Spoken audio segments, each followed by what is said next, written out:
les femmes sont confrontées à de nombreuses discriminations dans leur parcours de soins. Des discriminations qui ont un impact direct sur leur état de santé. Même les dents. Les dents, moi, il me manque toutes les dents du bas, il me les manque. J'ai pas les moyens de me payer des implants.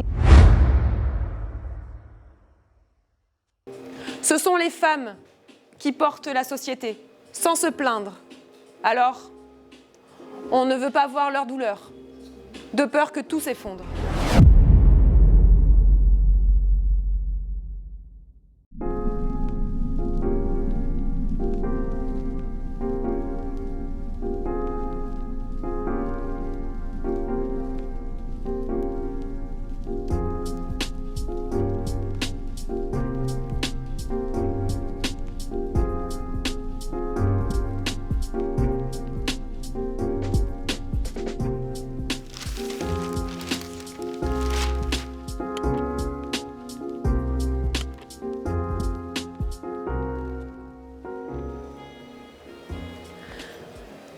Changer le regard et les pratiques en chaussant les lunettes de genre. C'est ce mot que les chercheurs utilisent pour désigner ce regard qui permet de détecter les discriminations de genre partout où elles se trouvent. Comme par exemple, le Haut Conseil à l'égalité nous apprend que les petites filles souffrent souvent d'un retard de diagnostic de l'autisme. Elles souffrent pourtant exactement des mêmes symptômes que les garçons, mais ils ne sont pas interprétés de la même manière par leur entourage et par leur médecin. Je vous lis un extrait du rapport. Chez les jeunes enfants, le retrait sur soi, le défaut d'interaction sociale seront plus facilement considérés chez une fille comme de la réserve et de la timidité. Ces mêmes attitudes seront davantage interprétées comme un indice de trouble de communication chez les garçons, car en décalage avec les représentations sociales des comportements des garçons, censés être plus expansifs et dynamiques. Chausser les lunettes de genre, ça permet aussi de porter un autre regard sur les plus grands scandales de santé, comme par exemple le scandale du Mediator. Rappelez-vous, ce médicament présenté comme un antidiabétique par les laboratoires Servier a été prescrit comme coupe-faim entre 1976 et 2009. Il reposait sur une molécule toxique, proche des amphétamines. Ce médicament provoquait des maladies comme la valvulopathie cardiaque, c'est une déformation des valves qui empêche le cœur de bien fonctionner, ou l'hypertension artérielle pulmonaire, c'est une maladie extrêmement rare, c'est la maladie du cœur qui s'essouffle, et c'est une maladie dont on ne guérit pas. Lors du procès des laboratoires Servier, qui s'est tenu entre janvier et juin cette année, sur les bancs des parties civiles, vous l'avez peut-être remarqué si vous avez suivi l'actualité, sur les bancs des parties civiles, il y avait surtout des femmes. Elles représentent 70% des victimes du Mediator. Alors, pourquoi ce médicament a tué plus de femmes? Ce n'est pas le hasard. Pour comprendre pourquoi, j'ai eu la chance de rencontrer Irène Frachon. Vous la connaissez? Elle est pneumologue et c'est elle qui a lancé l'alerte sur la toxicité de ce médicament. Elle travaille au CHU de Brest, en Bretagne, et elle a commencé à s'inquiéter quand plusieurs de ses patientes sont décédées. Elle ne comprenait pas pourquoi et tout ce qu'elle savait, c'est que toutes prenaient du Mediator. Ses recherches, sa ténacité ont permis de mettre au jour la toxicité de ce médicament du laboratoire Servier. Irène Frachon m'a reçue chez elle, près de Brest, et je vous propose de l'écouter. Cette cible de l'amaigrissement, du pseudo-diabète vers 50-60 ans, c'est quand même dans notre société d'abord les femmes qui en souffrent et qui sont pointées du doigt pour ce surpoids. Ça a coûté donc à ces femmes, bien sûr, toutes les complications du Mediator. Mais ce qui est absolument dramatique, c'est que ça a aussi coûté à ces femmes, et là maintenant je vais parler du comportement du corps médical, ça leur a coûté des erreurs de diagnostic, le fait que personne n'ait mis en cause le Mediator dans leur essoufflement, et le fait que même une fois reconnues comme victimes, on préfère dire que c'est parce qu'elles sont grosses que malades du Mediator. Enfin, moi, je trouve ça complètement dingue. C'est-à-dire que pendant très longtemps, j'ai vu ces femmes qui se plaignaient d'essoufflement, à l'époque où le Mediator était commercialisé, sa dangerosité était cachée. Et donc, elles étaient essoufflées et on disait « Ah, mais c'est le surpoids, faut un peu vous bouger, c'est ceci, c'est cela ». Et moi, j'en ai vu de ces femmes-là, moi, je ne comprenais pas non plus ce qu'elles avaient en fait. Et quand j'ai relu leur histoire, eh ben, en réalité, le cœur fuyait, se fatiguait, et c'était vraiment la pathologie du Mediator. Mais comme elles étaient grosses, on disait bah bouge-toi un peu ma grosse quoi. Voilà, en gros. Donc en gros, si c'est parce que c'est des femmes en fait que ça a mis autant de temps. En tout cas, disons qu'il y a trois discriminations dans l'affaire du Mediator. C'est le surpoids, ce qu'on appelle la grossophobie, qui touche hommes et femmes, hein, enfin en surpoids. La grossophobie, manifestée par tous, mais beaucoup par le corps médical. J'ai envie de dire un petit mépris de classe et de genre, ouais, certainement. Moi, je me souviens que dans les comités d'experts qui devaient statuer sur justement l'imputabilité des lésions et évaluer les dégâts, vous aviez des hommes experts qui ricanaient en disant oui, enfin, ce sont les femmes bouteilles de Perrier, vous savez, enfin Perrier, enfin les grosses quoi. Et enfin, il y avait ce mépris des femmes grosses, il est odieux et moi je l'ai vraiment entendu et entendu aussi la douleur de ces femmes stigmatisées. Ouais.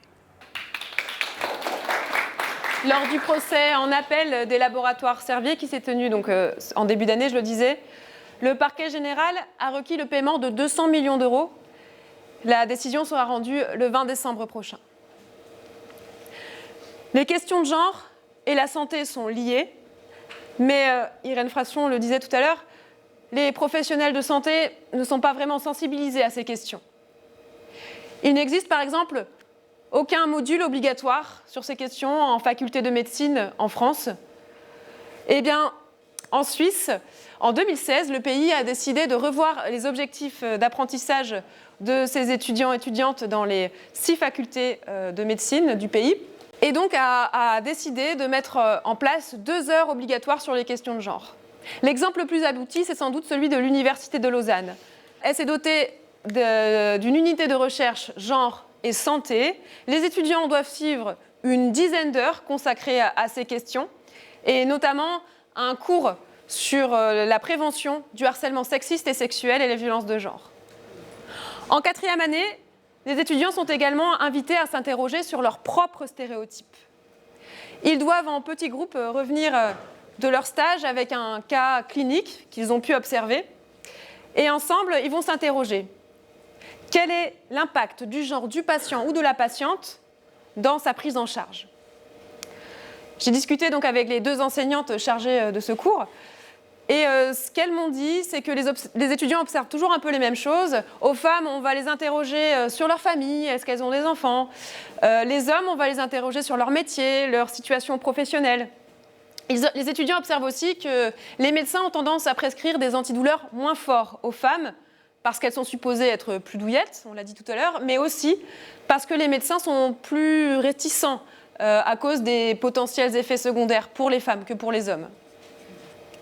Ces stéréotypes peuvent vraiment être lourds de conséquences quand il est question de vie ou de mort. Carole Claire, que l'on voit ici à l'image, c'est une des 2 dirigeantes de ce département genre et santé de l'Université de Lausanne. Elle est médecin aussi, et je lui ai posé une question, elle a eu le courage de me répondre. Est-ce que vos propres stéréotypes vous ont déjà conduite à vous tromper de diagnostic ? Et je vous propose d'écouter sa réponse. Je raconte souvent cette situation, c'est quasiment comme dans les livres, quoi, mais où quand on est jeune médecin, on commence généralement dans des hôpitaux un peu en périphérie, on commence rarement au CHU. Et puis j'étais dans un de ces petits hôpitaux, j'avais à peu près aucune expérience, et puis on est largué seul aux urgences. Et puis je me souviens très bien d'une femme qui arrivait, qui avait 40 ans, qui était kosovare d'origine, qui était extrêmement démonstrative, extrêmement plaintive, en disant qu'elle avait des douleurs dans la poitrine. Puis vraiment, enfin voilà, dans ma tête, crise d'angoisse. Cette patiente, en plus, il y avait le double stéréotype. C'est en plus une patiente qui vient d'un pays où on estime que les gens se plaignent peut-être un peu plus. Et puis, je raconte souvent cette histoire parce que, en fait, heureusement, elle est arrivée avec l'ambulance. Donc, on lui a tout de suite un peu machinalement collé des électrodes pour lui faire un électrocardiogramme. Puis, elle avait un infarctus qui était, mais comme dans les livres.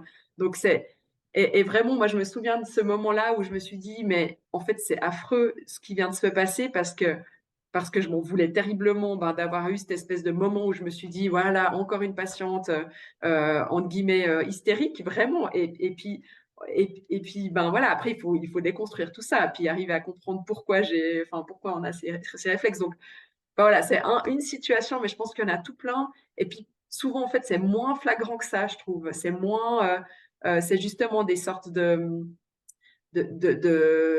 on a quand même, je pense, on a été formé à être très, justement, un peu paternaliste, dans le sens où on sait ce qui est bien pour les patientes et les patients. Puis je trouve ça qui est compliqué aussi à déconstruire, mais je pense du coup, pour moi, c'est très utile.